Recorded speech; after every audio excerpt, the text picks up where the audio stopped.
ఏంటబ్బా ఇన్ని బొమ్మలని మా పిల్లల బొమ్మలని ముందేసుకొని కూర్చున్నా అనుకుంటున్నారా? దీంట్లో ఒక డేంజరస్ పార్టికల్ ఉంది.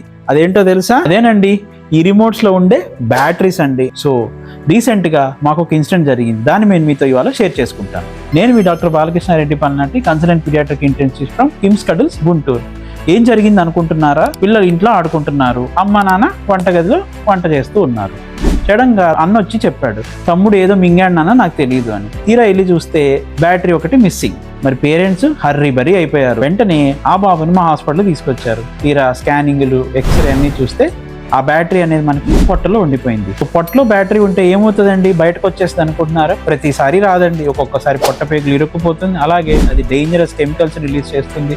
కానీ లక్కీగా మా హాస్పిటల్ కరెక్ట్ టైంలో తీసుకురావడం వల్ల, కరెక్ట్ టైంలో ఇంటర్వెన్షన్ చేయడం వల్ల అడ్వాన్స్డ్ ఎండోస్కోపీ ద్వారా ఆ బ్యాటరీ అనేది మేము రిమూవ్ చేయడం జరిగింది. So be careful friends. మీ పిల్లలకి ఇచ్చే టాయ్స్లో మేక్ షూర్ ఏ టాయ్స్ ఇచ్చినా సరే ఈ స్క్రూ ఉండే టాయ్స్ని చూడండి. ఓకే, ఈ స్క్రూ ఉండటం వల్ల వాళ్ళ బ్యాటరీస్ని మనం తీయకుండా ఉండగలరు. స్క్రూ లేనప్పుడు ఏంటంటే ఈజీ టు రిమూవ్, బ్యాటరీ తీసుకొని మింగేస్తారు. నెక్స్ట్ టైం టాయ్స్ కొనేటప్పుడు కంపల్సరీ ISA రికమెండేషన్ ఉండాలి, అలాగే ఈ స్క్రూ ఉండేటట్టుగా చూసుకోండి.